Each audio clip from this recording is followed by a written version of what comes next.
આપણો પરિચય.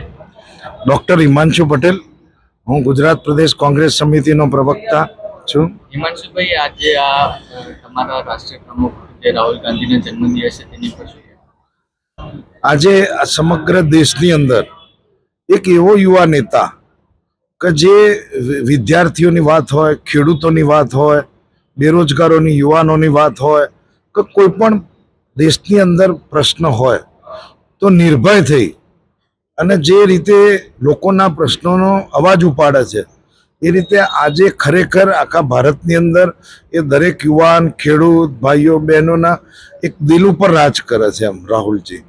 અને એ એક સંઘર્ષની અંદર પણ એ સત્યની સાથે રહ્યા અને ખૂબ લડ્યા અને એમને નાના પાડવા માટે ભારતીય જનતા પાર્ટીએ એમને વિરુદ્ધમાં કેટલા બધા કાવતરા રચ્યા. એમના વિરુદ્ધમાં એલ ફેલ શબ્દોથી લઈને, મીડિયાથી લઈને, તમે જુઓ તો કોર્ટના કેસોથી લઈને, તમે એમનું સંસદ સભ્ય બધું લઈ લેવાનું હોય, એમનું ઘર ખાલી કરાવી દેવાનું હોય, એમના બેન બનેવી ઉપર આક્ષેપો કરવામાં આવે, એમના દાદા પરદાદા નાની ઉપર આક્ષેપો કરવામાં આવે, છતાં પણ એક નિર્ભય યુવાન કે જેને ખરેખર ભારત દેશની લોકશાહી માટે, જેને ખરેખર છેલ્લા 12 વર્ષથી એક જબરજસ્ત એક યુવા નેતા તરીકે અગ્નિ પરીક્ષા જેવી પરીક્ષા આપી અને આજે આખો દેશ એમનો જન્મદિવસ છે ત્યારે યુવાનો ખાસ ઉત્સાહિત છે. જન્મદિવસ ઉપર આજે પેથાપુર ખાતે શું કાર્યક્રમ કરવામાં આવે છે? આજે એમનો જન્મદિવસ છે.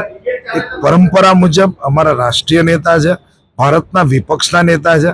એ નેતાની રૂએ આજે આખા ભારત દેશની અંદર જુદા જુદા ગામોની અંદર, વિસ્તારોની અંદર એમના માટે બ્લડ ડોનેશન કેમ્પ, ક્યાંક હોસ્પિટલોમાં ફળ વિતરણ થતા હોય, ક્યાંક લોકો ઘરડા ઘરમાં જઈને વડીલોને સાંત્વના આપતા હોય, એવા આખા દેશની અંદર એક એક જગ્યાએ આજે આખા સમગ્ર ગુજરાત નહીં, ભારત દેશમાં એમનો જન્મ, જેને જે રીતે જેનું કલ્ચર હોય, જેનો જે પ્રવાહ હોય એ મુજબ એમનો આજે જન્મદિવસ આખો દેશ મનાવી રહ્યો. આજે પેથાપુર ખાતે જે પાઠ્યપુસ્તકનું વિતરણ છે તે અંદાજે કેટલા બાળકો પાઠ્યપુસ્તક લેશે તેવો અંદાજો છે? આજે તો એક ટોકન છે. આજે એક બર્થડે નિમિત્તે અમુક દીકરા દીકરીઓને બોલાવીને પુસ્તકો આપવાના છે, પણ આ ટ્રસ્ટ દ્વારા સતત છેલ્લા ઘણા વર્ષોથી એ બાળકો માટે, વિધવાઓ માટે, જુદા ગરીબો માટે એક પ્રકારની એમના પરિવારની ભાવનાને લીધે એ દર વર્ષે એમની પ્રવૃત્તિ સતત ચાલુ રહે છે.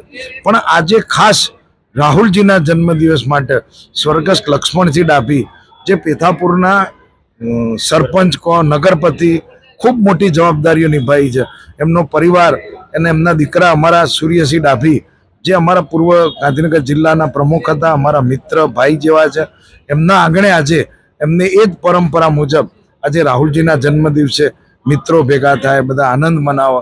રાહુલજીનો જે રાજકીય વિજય આજે લોકોના દિલ ઉપર રાજ કરે છે અને જે સત્તાધારી પક્ષોએ જે વિપક્ષોને ખરીદવા, તોડી કાઢવા, એને મેન્ટલી તોડી કાઢવા, એ લડાઈની અંદર આજે રાહુલજી અડીખમ ઊભા છે. એ બતાવવા માટે અને લોકોના લોકશાહીનો ભરોસો વધુ મજબૂત થાય એ પરંપરા માટે આ એક કાર્યક્રમ અહીંયા કરવામાં આવ્યો. જી, આપણો પરિચય. સૂર્યસિંહ ડાભી, કોંગ્રેસ કાર્યકર્તા, પેથાપુર, ગાંધીનગર. સૂર્યસિંહ, આજે તમારા રાષ્ટ્રીય નેતા રાહુલ ગાંધીનો બર્થડે છે તેની પર શું કહેવાનું? ચોક્કસ આજે રાહુલ ગાંધીની 55મી જન્મ વર્ષગાંઠ છે અને લક્ષ્મણસિંહ ડાભી મેમોરિયલ ટ્રસ્ટ, જે મારા પૂજ્ય પિતાજીના નામે શરૂ કરેલું ટ્રસ્ટ છે અને છેલ્લા ઘણા વર્ષોથી પેથાપુરમાં સામાજિક સેવા ક્ષેત્રે કાર્યરત છે. આ ટ્રસ્ટના ઉપક્રમે આજે પેથાપુરના લગભગ 500 જેટલા વિદ્યાર્થીઓને 10મા, 11મા, 12મા ધોરણના વિદ્યાર્થીઓ અને સેકન્ડરી એ બધા વિદ્યાર્થીઓને આજે નોટબુક એટલે કે રજિસ્ટર, ચોપડા આપવાનો કાર્યક્રમ રાખેલ છે. સામાન્ય રીતે ટ્રસ્ટ દ્વારા શૈક્ષણિક પ્રવૃત્તિ જ કરવામાં આવે છે, પણ આજે યોગાનુયોગ રાહુલ ગાંધીનો જન્મદિવસ છે, અમારા યુથ આઇકોન છે, અમારા રાષ્ટ્રીય નેતા છે અને એમની જન્મતિથિ પણ આજે યાદગાર બની એટલા માટે આ બંને કાર્યક્રમો ક્લબ કરીને આજે નોટબુક વિતરણનો કાર્યક્રમ રાખ્યો છે. 2027ના ઇલેક્શન માટે ગુજરાતમાં કોંગ્રેસની કેવી પકડ દેખાઈ રહી છે? 2027માં ગુજરાત કોંગ્રેસનું ભવ્ય વિજય થવાનું છે.